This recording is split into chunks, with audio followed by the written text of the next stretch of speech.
9절에서 17절 함께 합독하겠습니다. 내가 이 모든 것들을 보고 해 아래에서 행하는 모든 일을 마음에 두고 살핀즉 사람이 사람을 주장하여 해롭게 하는 때가 있도다. 그런 후에 내가 본즉 악인들은 장사 지낸 바 되어 거룩한 곳을 떠나 그들이 그렇게 행한 성읍 아래서 잊어버린 바 되었으니 이것도 헛되도다. 악한 일에 관한 징벌이 속히 실행되지 아니하므로 인생들이 악을 행하는 데 마음이 담대하도다.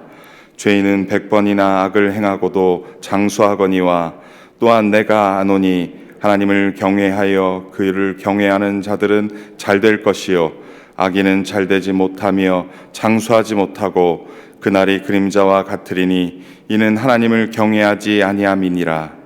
세상에서 행해지는 헛된 일이 있나니 곧 악인들의 행위에 따라 벌을 받는 의인들도 있고 의인들의 행위에 따라 상을 받는 악인들도 있다는 것이라.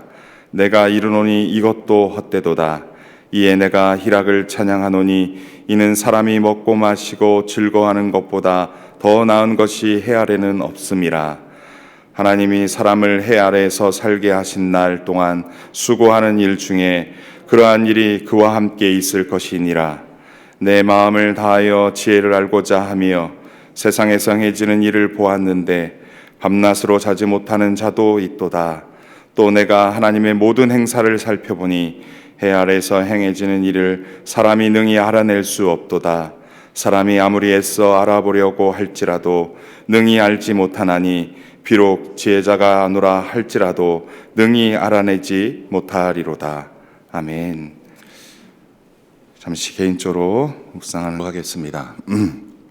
이 8장 부분은 세 가지의 주는 교훈이 있습니다. 먼저 어제 본문을 잠깐 살펴보면 8장 1절에 누가 제외자와 같으며 누가 사물의 이치를 아는 자인가 질문하며 지혜는 얼굴에 광채가 나게 한다. 지혜는 그의 얼굴에 사나운 것을 변하게 한다 라며 지혜를 찬양하고 있습니다. 2절에서 4절은 왕 앞에서 지혜를 말씀합니다. 먼저 왕의 명령을 지키라 라고 말씀합니다. 이 왕의 명령을 지키라는 원어를 직역하면 왕의 입을 지켜라 라고 하는 말씀입니다. 여기서 지켜라는 순종하라는 의미가 아니라 보호하라, 감시하라, 감찰하라 입니다. 하나님께 왕을 섬기겠다고 맹세한 자는 왕 앞에 있는 지혜자는 왕이 우매한 결정을 하지 않도록 도울 의무가 있다라는 것입니다. 왕에게 굽신거리며 비유만 맞추는 자가 왕 앞에 있으면 안 됩니다. 왕의 입을 지켜야 합니다. 하나님의 사람은 더욱 그렇습니다.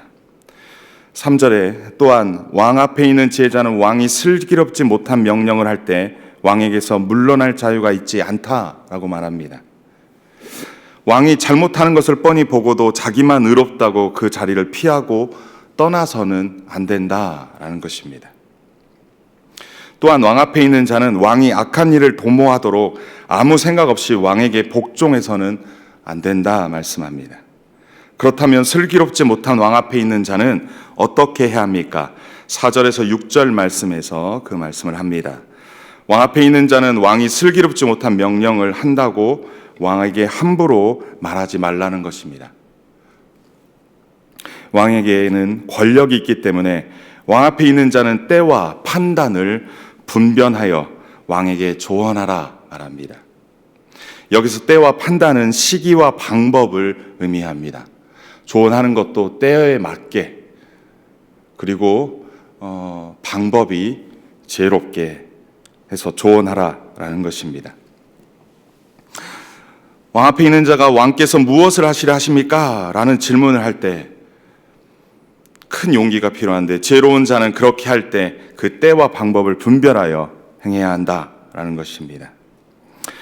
만일 그 때와 방법을 분별하지 못하고 왕에게 조언한다면 왕의 권력으로 말미암아 그 화가 임하게 될 것임을 말하고 있습니다. 그리고 오늘 본문하고 직접적인 연결이 있는 7절, 8절에는 왕에게 교정을 요구하는 것은 위험한 제안이다 라고 말씀합니다. 왜냐하면 그 제안이 어떻게 받아들여질지는 아무도 예측할 수 없기 때문입니다.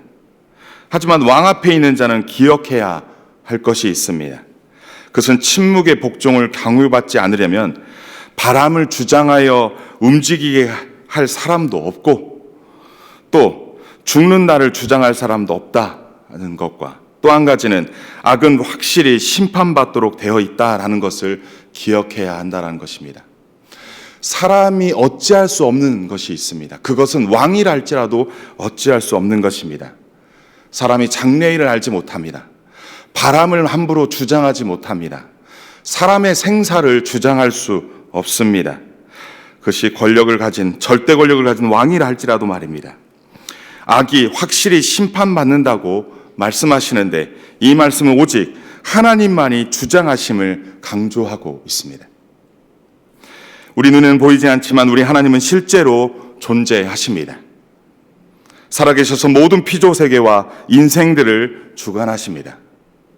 그런데요, 오늘 본문 9절에서 전도자는 내가 이 모든 것을 보고 해 아래에서 행하는 모든 일을 마음에 두고 살펴보니까 어떤 일이 있냐라는 것입니다. 어떤 일이 있습니까? 사람이 사람을 주장하여 해롭게 하는 때가 있다라고 말합니다.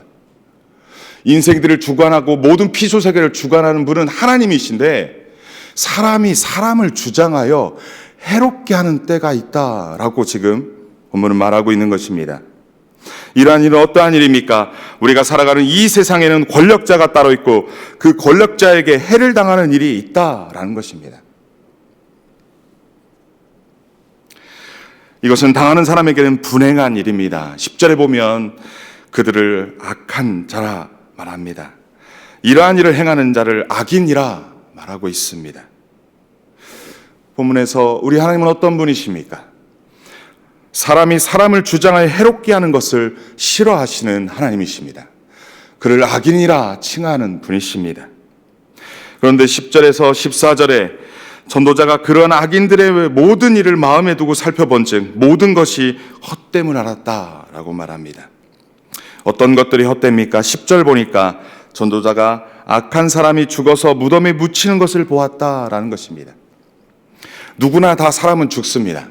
그런데 특별히 악인들이 죽는 모습, 죽은 이후의 모습을 보니까 이상한 것들이 있다. 자세히 살펴보니까 그것은 뭡니까? 그 사람들은 장례를 치르고 장지에서 돌아오면서 그 악한 사람을 칭찬했다라는 것입니다. 악인이 죽고 장지에 묻혀 있고 묻혀서 그 장례를 다 치르고 돌아오면서 그 악한 사람을 다른 사람들이 칭찬했다라는 것입니다. 그것도 그 악인들이 평소에 악하게 활동했던 그 성읍에서 사람들이 그를 칭찬했다라는 것입니다. 전도자가 이런 것을 보고 듣자 모든 것이 허탈한 마음을 갖출 수 없다라는 것입니다. 여러분, 악인들이 죽으면 그 시원해, 잘 됐네, 하나님께 천벌을 받은 거야, 뭐 이렇게 나와야 될 판인데 전도자가 살펴보니까 악인이 죽었음에도 불구하고 그 사람을 칭찬했다는 것입니다. 그 사람이 생전에 활동했던 그 성읍에서 그 일을 당했던 그 사람들조차도 그를 칭찬했다는 것이 허탄했다라는 것입니다. 전도자의 이 허탈한 마음은 악인들이 죽고 그 악인들을 장지에 묻고 바로 돌아오는 길에 그들이 악행을 저지른 바로 그 도시에서 그 악인의 인생을 기념하고 칭찬한 일까지 벌어지고 있기 때문에 그렇다라는 것입니다. 전도자가 스스로 질문합니다. 그것은 사람들은 왜 서슴지 않고 죄를 짓는 것일까? 사람들이 죄를 저지름에 일말의 죄책감도 잊은 채 그러한 악행을 자행하는 것일까? 그것은 악한 일을 하는데도 바로 벌을 내리지 않기 때문이야 라고 스스로 자문자답하는 것입니다. 12절에 보면 악한 사람이 100번 죄를 지어도 그는 여전히 살아서 장수하기 때문이다 라는 것입니다. 그래서 악인들이 악을 행하는데 마음이 담대하다라고 전도자는 그렇게 평가하고 있는 것입니다. 전도자가 볼 때는 이런 일로 말미암아 그 마음이 허탈하다고 말하는 것입니다. 12절 중반에서 13절 말씀을 보니까 사람들은 하나님 앞에 경건하게 살면서 하나님을 두려워하는 사람은 모든 일이 다 잘 되지만 악한 자는 하나님을 두려워하지 않으니 그가 하는 일이 잘 될 일이 없으며 사는 날이 그림자 같고 한창 나이에 죽고 말 것이다. 이런 말씀이 있습니다. 여러분, 이 말씀은요, 지금 두 진리가 대립하는 부분을 이야기하고 있습니다. 앞전에 보니까 당연히 벼락 맞아 죽어야 할 정도로 악한 자는 칭찬받는 그러한 모순됨이 아니라 진짜 참 진리는, 이 전도자가 생각하는 참 진리는, 전도자가 믿고 따르는 참 진리는 지금 이 말씀이라는 겁니다. 하나님 앞에 경건하게 살면서 하나님을 두려워하는 자, 하나님을 경외하는 자, 당연히 하나님 은혜를 받고 누려야 되는 게 정상인데 지금 그 다른 모습이 있다는 것입니다. 전도자는 자신이 관찰한 잘못된 세상의 논리보다 하나님의 계시의 말씀이 반드시 이루어질 것임을 믿고 믿음으로 지금 다짐하고 자기의 마음을 다시금 다잡는 모습처럼 보여지고 있습니다. 전도자가 믿고 따르는 진리, 정의는 이런 것이다 라는 것이죠. 그런데 14절 말씀을 보니까 전도자는 허탄한 마음뿐이다 라고 말합니다. 그것은 뭐 때문입니까? 이 세상에서 헛된 일이 벌어지고 있다. 악한 사람이 받아야 할 벌을 의인이 받는가 하면 의인이 받아야 할 보상을 악인이 받는다라고 지금 헛되고 헛된 것이다 하며 한탄하고 있는 것입니다. 이것을 보고 전도자는 정의와 공의가 무너진 세상을 보는데 어찌 마음이 무너지지 않겠냐며 한탄하면서 모든 것이 헛되다 말하고 있는 것입니다. 사실 그렇습니다. 우리들의 삶의 모습 속에서 보면 참 의인들이 복 받는 것, 참 보기도 좋고 박수도 치고 싶고 살 소망이 있습니다. 나도 의인처럼 살면 저렇게 복을 받겠거니 라는, 그래서 하나님을 믿고 따르는 자가 당연히 복을 받는 거, 당연히 그 복을 누리는 거, 그것을 바라고 나가는지도 모르겠습니다. 그래서 끊임없이 악인의 길과 의인의 길 앞에서 우리는 갈등하지만 과감하게 선택합니다. 의인의 길을요. 왜냐하면 하나님은 살아계시니까요. 왜냐하면 하나님은 그 함께하며 하나님을 경외하며 믿음으로 의롭게 살아가는 자에게 복을 줄 거라는 믿음으로 살아가기 때문에 그렇습니다. 그런데 반면에 그렇지 않은 자들이 있다라는 것입니다. 끊임없이 악행을 저지르면서 다른 사람 어찌되든 상관없고 나만 잘 되면 되고 내 뜻만 이루어지면 되고 끊임없이 그 이익 앞에서 악을 서슴지 않고 그렇게 자행하는 그것을 보며 나아가는 자도 있다는 것입니다. 이 두 가지의 모습 속에서 끊임없이 갈등하고 있는 것 앞에서 전도자가 지금 허탄해하고 무엇이 정의이며 무엇이 진리이며 어떤 모습이 참으로 하나님이 원하시는 길이니까 갈등하고 있는 모습인 것입니다. 정말 이러한 세상을 보면서 수많은 사람들이 한탄하며 탄식하는 거 아닐까 싶습니다. 그래서 끊임없이 악과 의의 두 갈림길에서 방황하는 것입니다. 하지만 우리가 기억할 것이 있습니다. 하나님은 우리가 지은 죄를 반드시 벌하지 않는다 해서, 즉시 벌하지 않는다 해서 그분이 우리에게 관심이 없거나 죄가 아무 결과를 낳지 않는다는 것, 그렇게 착각해서는 안 됩니다. 분명히 성경에는 죄의 삭은 사망이라 말하였습니다. 그 죄로 말미암아 아무 죄가 없으신 우리 주님께서 우리를 대신하여 십자가에 못 박혀 죽으신 것입니다. 그래서 누구든지 우리의 죄를 위하여 예수 그리스도께서 십자가에 못 박혀 죽으셨음을 믿어 그것을 온전히 받아들인다면 우리의 죄를 사해 주시는 것입니다. 죄는 반드시 그 대가를 치르게 되어 있습니다. 하나님을 알지 못하든 알고 있든 간에 죄를 지을 때 우리의 양심의 가책은 있습니다. 죄를 지으면요 두려워지고요, 그리고 죄책감에 사로잡혀 불안해하는 것은 정상입니다. 따라서 죄를 죄로 인지하고 깨닫게 되었을 때는 즉시 죄를 자백하고 우리 주님께 용서를 구해야 할 것입니다. 죄에 대하여 곧바로 아무런 심판이나 대가를 치르지 않는다 해서 하나님이 안 계시거나 죄의 대가가 사라지는 것이 아님을 기억해야 할 것입니다. 또한 우리가 반드시 기억할 것이 있습니다. 그것은 하나님과 함께하는 삶이 더 나은 삶이라는 것입니다. 전도자가 지금 두 가지의 갈등이 있다 할지라도 우리가 반드시 기억해야 할 것은 하나님과 함께한 삶이 더 나은 삶인 것입니다. 하나님의 임재가 현세의 모든 어려움에서 우리를 보호해 주지는 않을 수 있습니다. 하지만 역경을 대처할 수 있는 주님의 능력을 우리에게 보장해 줄 줄 믿습니다. 바로 성령 하나님께서 함께 하심으로 우리가 감당할 수 없는 문제를 뛰어넘고 극복하고 마침내 최후 승리를 얻게 하실 줄 믿습니다. 이 사실을 반드시 기억하시어 어떠한 상황에서도 하나님과 함께 하시는 저와 여러분 되기를 간절히 소원합니다. 전도자는 15절 이하에서 불의한 세상에서 인생에 답이 없는 질문들에 대하여 해결책을 제시합니다. 그 첫 번째는 인생의 여정을 가볍게 하려면 하나님께 주신 기쁨과 만족을 받아들이라 말씀합니다. 하나님이 주시는 기쁨과 만족을. 15절 중반에 이런 말씀이 있습니다. 하나님께서 사람을 해 아래서 살게 하신 날 동안에, 하나님께서 사람을 해 아래서 살게 하신 동안에, 여러분, 우리들의 인생은 우리들이 원해서 살 수 있고 우리 원하지 않으면 살 수 없는 것이 아니라 하나님께서 주어주신, 하나님께서 베풀어 주신 은혜와 여러분 그 선물임을 기억하십시오. 하나님께서는 우리를 창조하셨습니다. 어머니 뱃속에 조성하신 그 순간부터 어쩌면 창세 전부터 우리를 지명하여 택하여 인생 되게 하신 것입니다. 하나님께서 이 땅에서 살게 하신 것입니다. 우리의 인생을 주관하시고 또 살게 하신 것입니다. 인생은 하나님이 우리에게 주신 선물입니다.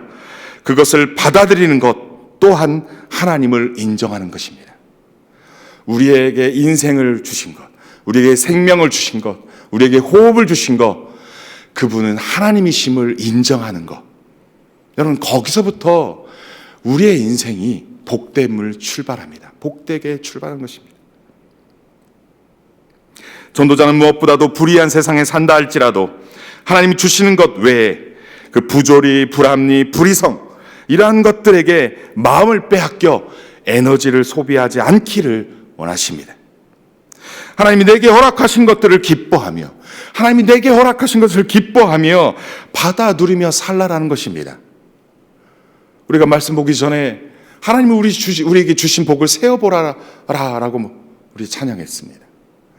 여러분, 허탄한 거에 마음 두지 않고 하나님이 내게 주신 것이 무엇인지 그 복을 세어보고 하나님이 내게 베풀어 주신 것, 내게 주어지게 한 그러한 것들을 감사하며 하나님을 인정하는 것부터 우리의 복이 더 복되게 하는 것 아닐까 싶습니다. 헛된 세상에 마음을 빼앗기지 말고 하나님을 신뢰하며 하나님께서 내게 주신 것을 감사하며 하나님이 주신 희락을 누리며 살라라고 오늘 전도자는 우리에게 권면합니다. 이 말씀이 오늘 저와 여러분에게 그대로 이루어지기를 주님의 이름으로 간절히 축원합니다. 두 번째는 누구도 하나님과 그분이 하시는 모든 일을 완전하게 이해할 수는 없다라는 것입니다. 세상에서 이루어지고 있는 모든 일을 아무리 지혜자라 할지라도, 아무리 지혜를 연구하고 아무리 깊은 묵상을 한다 할지라도 우리가 하나님을 이해하거나 하나님이 이 세상에 베푸시는 그 모든 것들을 이해하기에는 우리 인생들은 역부족이다라고 말하고 있는 것입니다. 세상의 모든 지혜에 접근한다 해도, 이 땅에서 가장 지혜로운 사람이라 해도 모든 것을 알지 못한다라는 것입니다. 삶에는 언제나 대답보다 질문이 더 많습니다.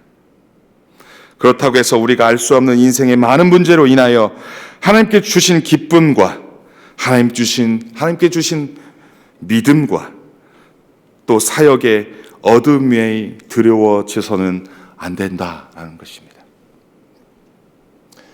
여러분들을 불행하게 하고 여러분들을 힘들게 하는 것들로 인하여서 여러분들에게 부어주신 하나님의 복을 잃어버리고 그 문제에만 집중해서는 안 된다라는 것입니다.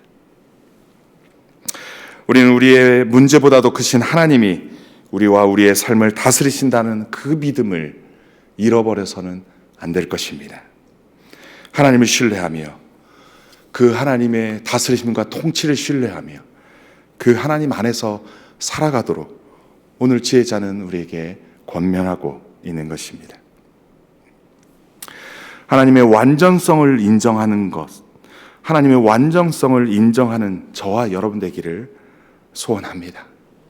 우리 하나님은 완전하신 분이십니다. 우리를 결코 실망시키시지 않으실 분이십니다. 답도 없는 문제에 연연하지 말고 하나님의 완전성을 신뢰함으로 하나님이 주시는 기쁨과 희락을 누리며 이 땅에서 승리하시는 저와 여러분 되기를 주님의 이름으로 간절히 축원합니다. 오늘 본문에서 하나님은 어떤 분이시며 우리에게 주는 교훈은 무엇입니까? 우리 하나님은 사람이 사람을 주장하며 해롭게 하지 말라라고 말합니다. 여러분, 권세를 주었다면, 권력을 주었다면 하나님으로부터 왔다는 것은 인정하지만 그것이 그 사람의 영원한 것은 결코 아닙니다. 우리에게 잠시 있게 그것을 허락하신 분은 하나님이십니다. 따라서 사람이 사람을 해롭게 하는 것은 악인의 모습입니다. 하나님은 그것을 싫어하십니다. 두 번째 우리가 기억할 것은 우리 하나님은 하나님을 경외하며 의를 행하기를 원하십니다. 어떠한 경우라도 악인들의 형통을 보며 부러워하지 말고 끝까지 말씀 붙잡고 주님의 말씀에 이 진리의 말씀을 붙잡고 의롭게 나아가는 저와 여러분 되기를 소원합니다. 세 번째로 하나님께서는 헛된 세상에서 하나님을 신뢰하며 하나님께 주신 희락을 누리라 말씀합니다. 주신 복을 세어봅시다. 불의와 허탄한 것을 바라보지 말고 실족하여 그 인생을 망치지 말고 하나님 우리에게 베풀어 주신 것들 그것을 누리며 살라 말씀합니다. 네 번째로 아무리 지혜자라 할지라도 하나님께서 행하시는 뜻을 완전히 이해할 수 없다라고 말합니다. 여러분, 인생은 한계가 있습니다. 하나님의 완전성을 인정하며 그 하나님을 신뢰하며 살라라고 오늘 말씀하십니다. 여러분, 이 말씀을 붙잡고 승리하시는 저와 여러분 되시기를 주님의 이름으로 간절히 축원합니다. 주신 말씀 붙잡고 함께 기도하도록 하겠습니다.